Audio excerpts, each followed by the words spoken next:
जय माँ महागौरी। ओम नमः शिवाय। जय माता दी।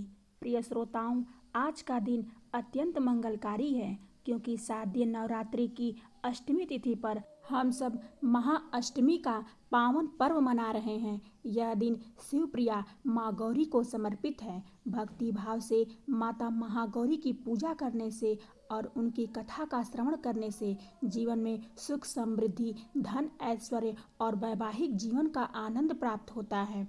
सभी प्रकार के कष्ट दूर होकर अमोघ फल की प्राप्ति होती है।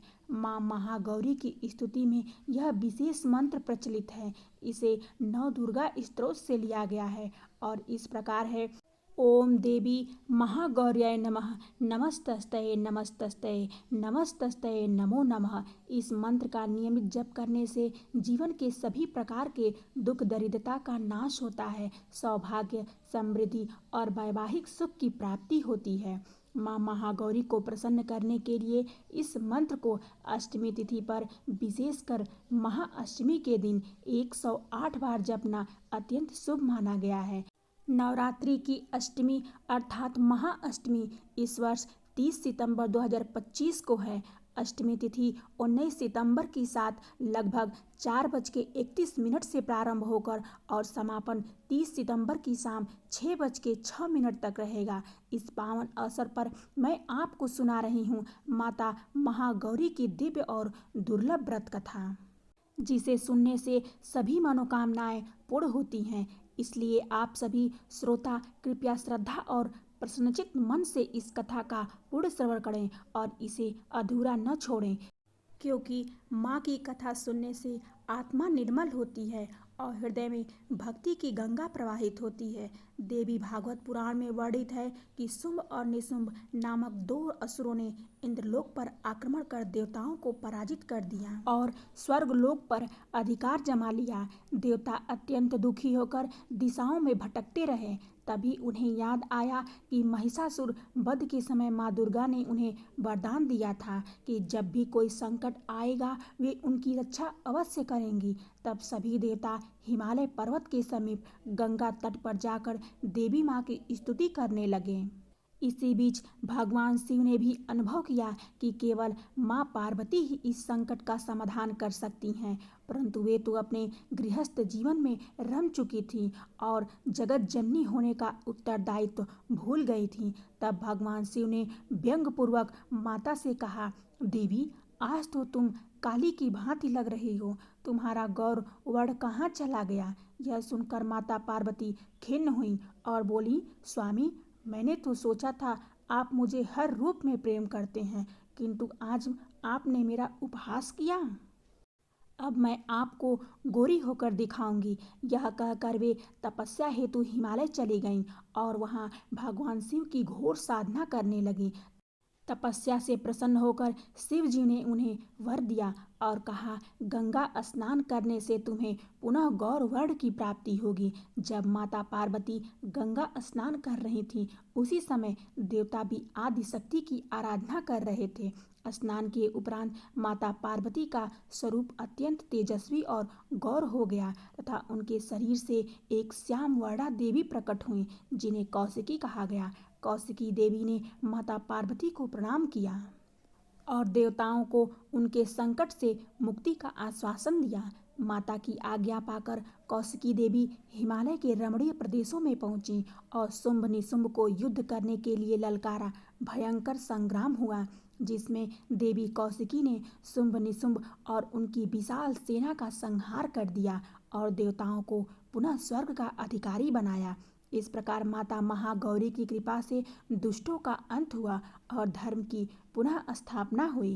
शुंभ और निशुंभ असुरों का अंत करने के बाद भगवान शिव ने माता पार्वती को समझाते हुए कहा कि उन्हें काली कहकर व्यंग करने के पीछे का मकसद देवी कौशिक का जन्म था, ताकि वह देवताओं की मदद कर सकें और उन्हें फिर से स्वर्ग लोक की प्राप्ति हो सके।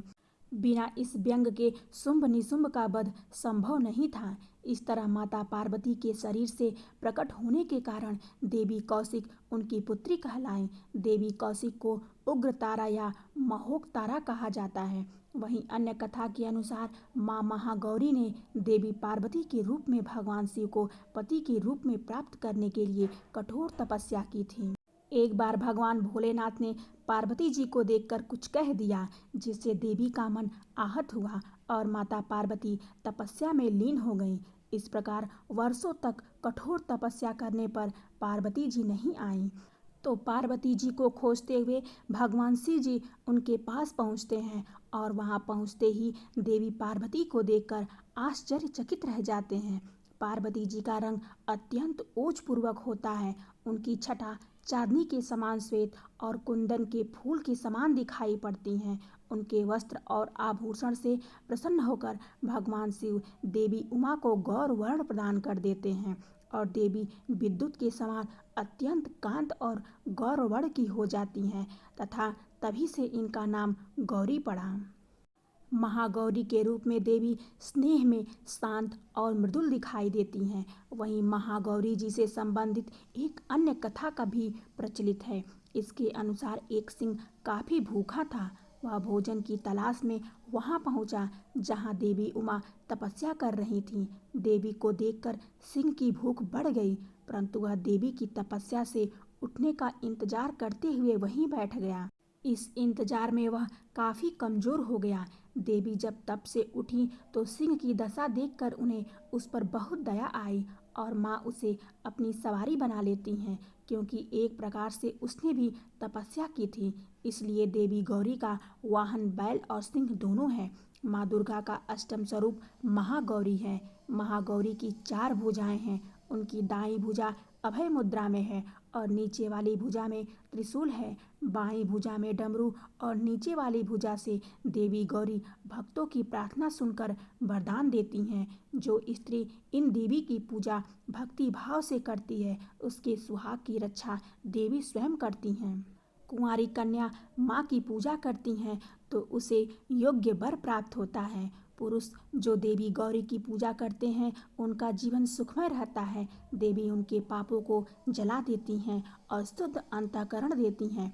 माँ अपने भक्तों को अक्षय आनंद और तेज प्रदान करती हैं। उनका पूर्व गौर है, इसलिए यह महागौरी कहलाती हैं। जय हो माता महागौरी। माता महागौरी के इस महाअष्टमी व्रत को यह कथा पूर्ण करती है। इस कथा के अनुसार बहुत समय पहले की एक बात है। दक्षिण भारत में रामेश्वरम में समुद्र तट पर एक गांव था।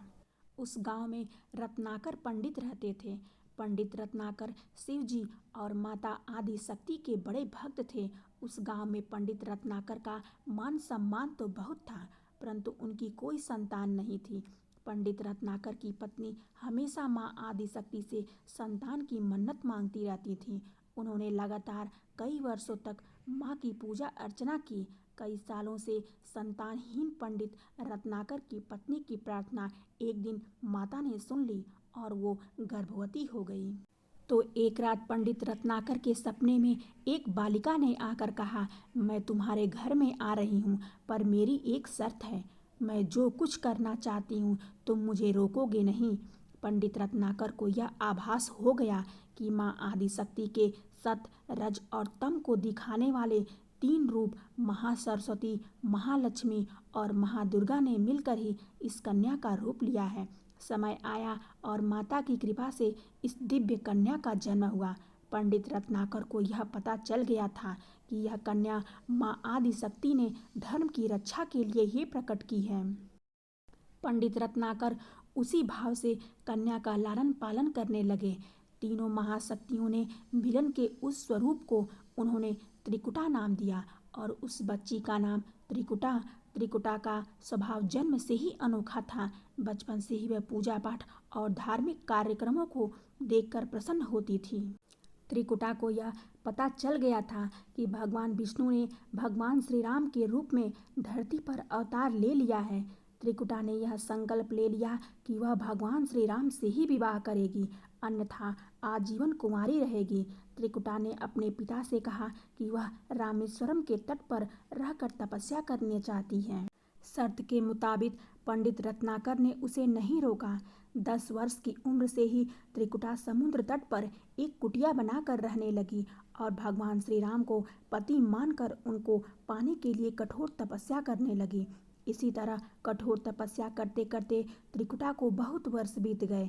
सीता हरण के बाद भगवान श्री राम अपने भाई लक्ष्मण के साथ वानर सेना लेकर सीता की खोज करते हुए रामेश्वरम पहुँचे। श्री राम को पुल बद जाने तक वहां ठहरना था। भगवान एक दिन विचरण कर रहे थे, तभी समुद्र तट पर एक तेजस्वी ध्यानमग्न कन्या को देखकर वह बहुत चकित हुए। उस कन्या के तप से वह स्थान अलग ही रोशनी से प्रकाशित हो रहा था। भगवान श्री राम उस कन्या के तपोस्थल तक पहुँचे। भगवान ने उस कन्या से पूछा, तुम कौन हो देवी, और इतनी कम उम्र में इतनी कठोर तपस्या क्यों कर रही हो?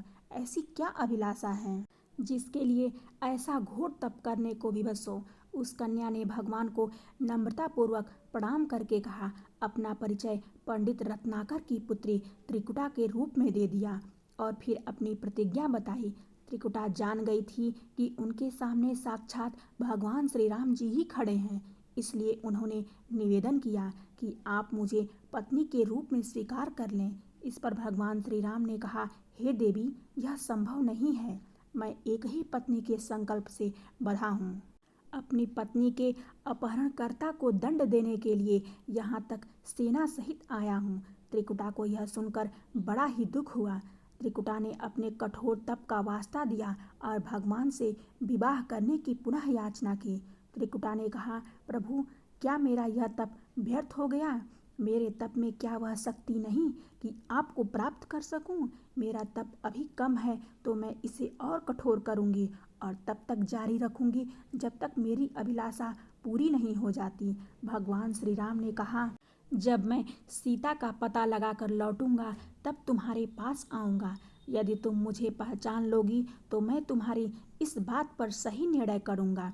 त्रिकुटा को इस बात से बड़ी ही प्रीत हुई कि उनका तप सफल है। भगवान ने उन्हें वचन दिया, अब उन्हें अपने स्वामी की प्रतीक्षा में सफल होना है। इस प्रसन्नता के भाव से भरकर त्रिकुटा का उत्साह और भी बढ़ गया। त्रिकुटा ने और कठिन तपस्या करना शुरू कर दिया।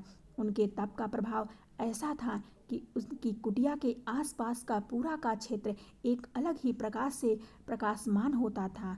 अब भगवान श्री राम ने रावण का वध किया और विभीषण को लंका का राजा बनाकर अपनी पत्नी और भाई समेत सेना के साथ वह अपनी अयोध्या नगरी लौटने की तैयारी करने लगे।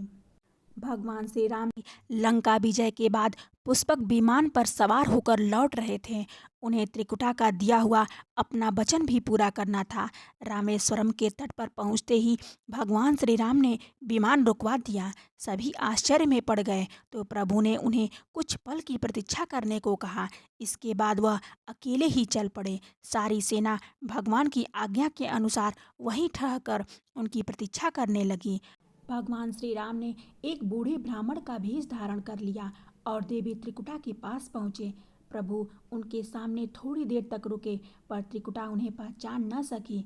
तब भगवान श्री राम अपने असली रूप में आ गए और उन्होंने त्रिकुटा से कहा, देवी, मैं आपको दिए वचन के अनुसार आपके पास आया था, परंतु आप इस परीक्षा में सफल नहीं हुई। वैसे भी इस जन्म में सीता के विवाह कर मैंने एक पतिव्रत का प्रण लिया है, इसलिए तुम्हारे साथ विवाह तो असंभव ही था। देवी त्रिकुटा कुछ निराश हो गईं। भगवान ने उनकी मनोस्थिति समझ ली और मधुर वचन में बोले, हे देवी, आपको निराश होने की आवश्यकता नहीं है। तुम्हारा यह संकल्प मैं पूरा करूंगा, लेकिन इस युग में तो मैं एक ही पत्नी व्रत धारी होने का कारण विवश हूँ। लेकिन कलयुग में जब मैं कल्कि रूप में अवतार लूँगा तब मैं तुम्हें अपने पत्नी के रूप में अवश्य स्वीकार लूँगा। तब तक तुम हिमालय स्थित त्रिकुटा पर्वत पर जाकर तप करो और मेरे अवतार की प्रतीक्षा करो।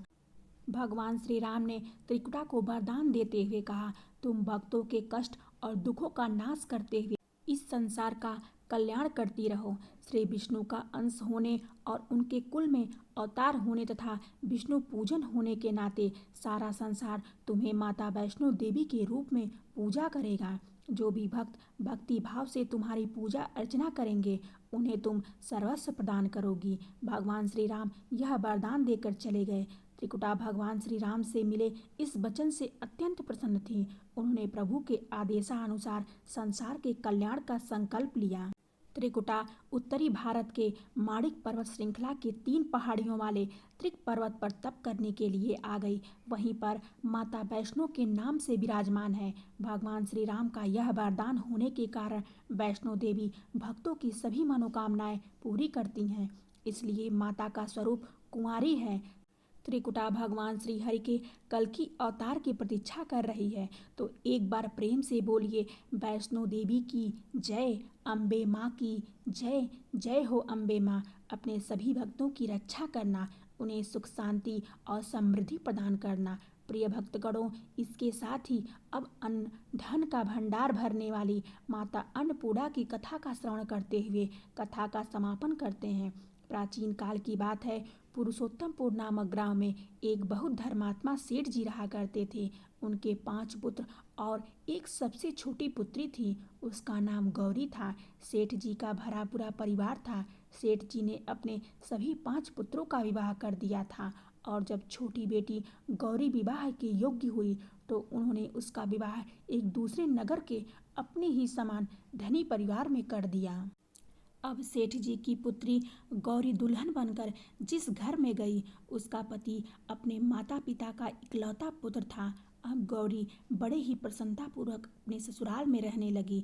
गौरी बड़ी ही सदाचार, गुणवान तथा रूपवती थी। एक दिन की बात है, जब 1.25 महीना हो गया तब सास ने गौरी को रसोई संभालने के लिए दे दिया।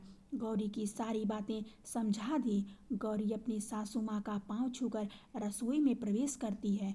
तब सासू माँ ने कहा, बहू रोज सुबह जल्दी उठकर पूजा पाठ करके रसोई में प्रवेश करना, फिर खाना बनाना। रोटी बनाते समय पहली रोटी गाय को और अंतिम रोटी कुत्ते को बनाना मत भूलना। इस प्रकार सास ने गौरी को सब कुछ समझा दिया।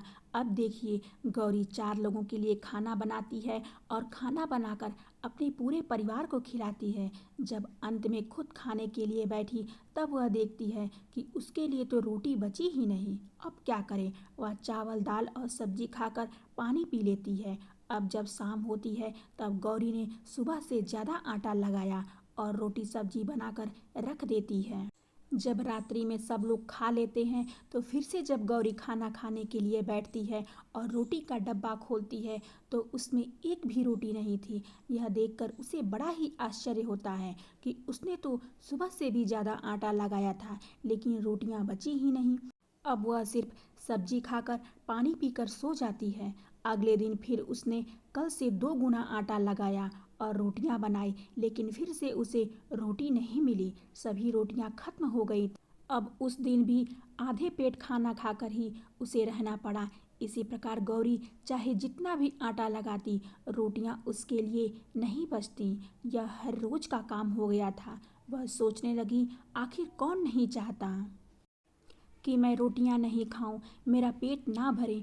गौरी इस आस में आटा ज़्यादा लगाती थी कि किसी न किसी दिन तो उसे रोटियां मिलेंगी, किंतु ऐसा नहीं होता है। ऐसा करते करते वह बहुत कमज़ोर और दुबली पतली हो गई। प्रिय भक्तगणों, ऐसे ही एक दिन की बात है, जब गौरी रसोई में सब्जियां काट रही थी तो गलती से चाकू से उसका हाथ कट जाता है और वह रोटियां नहीं बना पाती है। तो उसकी सास ने कहा, बहू रहने दो, आज मैं रोटियां बना देती हूँ। तो गौरी ने कहा, नहीं सासू माँ, आटा लगा दीजिए, मैं रोटी बना दूंगी। प्रिय भक्तों, सास ने आटा लगाया और फिर वह बहू को दे दिया।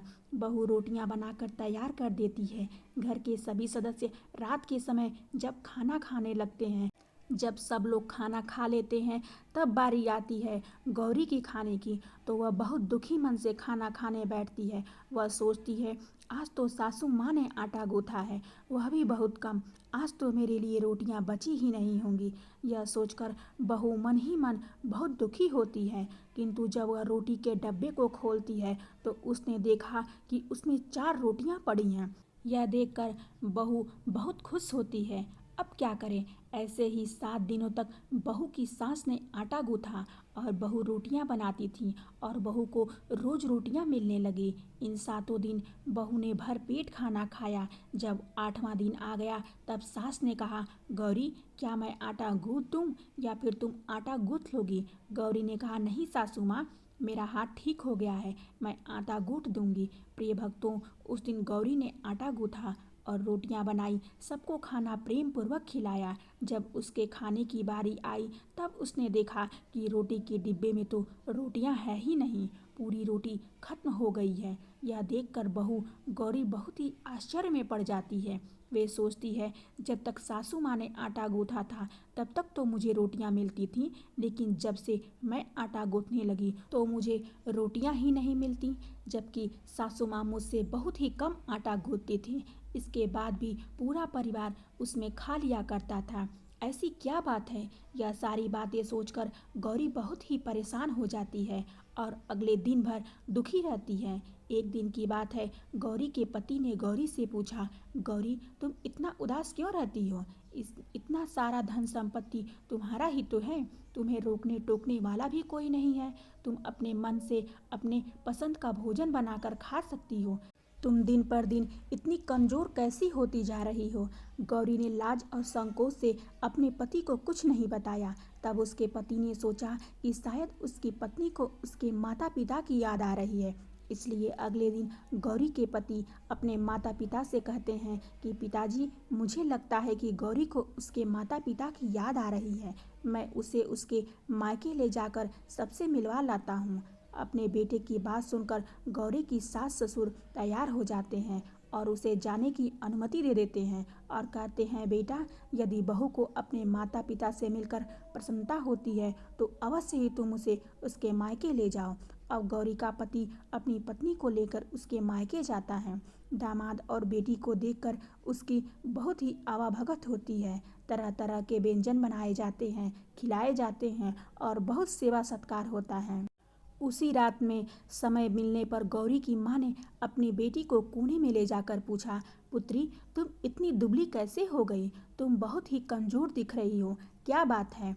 तुम्हें कौन सी बातें खा जाती हैं। क्या तुम्हें ससुराल वाले तुम्हारी चिंता नहीं करते, तुम्हें दुख देते हैं। ऐसी कौन सी बात है जिससे तुम्हारी यह दशा हो गई है। अपनी माँ की बातें सुनकर गौरी अपनी सारी परेशानी, सारी चिंताएं, सब कुछ बताती है। अपनी बेटी की बात सुनकर गौरी की माँ ने कहा, बेटी, हमें लगता है माँ अन्नपूर्णा तुमसे नाराज हो गई हैं। इस विषय में तो मैं कुछ नहीं कह सकती, लेकिन तुम्हारे ससुराल में हमारा बोलने का कोई अधिकार नहीं है। इसलिए मैं तो कहूँगी कि तुम यहाँ से जाने के बाद इस विषय में अपने सास और ससुर से बात करना, वही कुछ हल बतलाएंगे और तुम्हारी समस्या का समाधान होगा। बेटी, माँ अन्नपूर्णा जिससे नाराज होती हैं उसके साथ ऐसा ही होता है। अब अपनी माँ की बातें सुनकर गौरी निश्चय करती है कि वह सारी बातें अपनी सासू माँ से कहेगी। अब जब सुबह का समय होता है तो गौरी अपने माता पिता से विदाई लेकर अपने ससुराल आ जाती है। ससुराल आने के बाद वह अपने सास ससुर और पति से सारी बात सुनाती है। वह कहती है, माँ जी, जब मैंने रसोई संभाला है और खाना बनाती हूँ तब से मुझे एक दिन भी रोटियाँ नहीं बचती। मैं बिना खाए ही सो जाती हूँ, कभी कभी तो पानी पीकर ही सो जाती हूँ और कभी कभी चावल सब्जी खाती हूँ, रोटी तो मुझे मिलती ही नहीं है।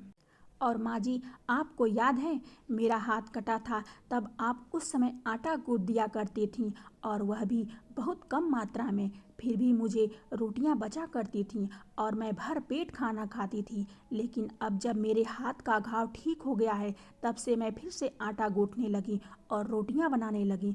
अब मुझे फिर से रोटियां नहीं बचती, मैं आधे पेट ही खाना खाती हूँ।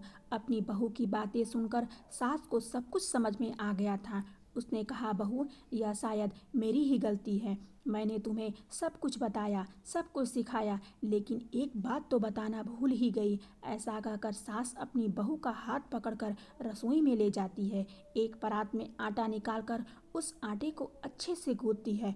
गूंथने के बाद उस गूंथे हुए आटे पर अपने अंगुलियों के 5 छाप लगा देती है और कहती है, बहू, यह माँ अन्नपूर्णा का छाप होता है, उनका चिन्ह माना जाता है। आटा लगाने के बाद कोई भी स्त्री इस तरह छाप लगाती है तो उसके घर में बरकत होती है। इसका अर्थ यह है कि माँ अन्नपूर्णा की कृपा सभी परिवार वालों पर बरसे और कोई भी सदस्य भूखे पेट न सोए। बहू, मैं तुम्हें ऐसा बताना भूल गई। आज से तुम आटा लगाते वक्त आटे पर अपने 5 अंगुलियों का छाप छोड़ देना और ये माँ अन्नपूर्णा तुम्हारे ऊपर अवश्य ही कृपा करेंगी। तुम कभी भी खाली पेट या भूखे पेट नहीं सोओगी। यह बरकत का चिन्ह होता है। अब अपने सासू माँ की बात सुनकर बहू हर रोज आटा गूंथती और फिर उस पर अपने 5 अंगुलियों की छाप छोड़ देती और फिर रोटियां बनाती। अब बहू को भी हर रोज रोटियां मिलने लगी। वह पेट भर भोजन करने लगी और स्वस्थ भी हो गई। माँ अन्नपूर्णा की कृपा उस पर बरसने लगी। उसके हाथों में माँ अन्नपूर्णा का वास हो गया। घर पर भी कोई भी सदस्य भूखा नहीं रहता और जो भी मेहमान आता या कोई भी भिक्षुक आता उसे भी वह खाना खिलाकर ही घर से विदा करती। इस प्रकार बहू के ऐसा करने से उसके घर में बरकत होने लगी, अन्न की वर्षा होने लगी। प्रिय भक्तगणों, आटे को गूंथकर उस पर 5 अंगुलियों का छाप लगाना हमारी पुरानी परंपरा है। यह माँ लक्ष्मी और अन्नपूर्णा का चिन्ह माना जाता है। ऐसा करने से माँ अन्नपूर्णा सदा प्रसन्न रहती हैं और घर वालों पर अपनी कृपा दृष्टि बनाए रखती हैं। घर का कोई भी सदस्य भूखे पेट नहीं सोता। हमारे पूर्वजों से लेकर अब तक यह परंपरा चली आ रही है। सभी माताएं बहनें अपने 5 अंगुलियों की छाप आटे पर अवश्य ही लगाती हैं और माँ अन्नपूर्णा से प्रार्थना करती हैं कि सबका पेट भरना, सबका कल्याण करना और घर में अन्न धन की वर्षा करना। जय माँ अन्नपूर्णा, जय माँ महागौरी। ओम नमः शिवाय। प्रेम से बोलिए जय माता दी।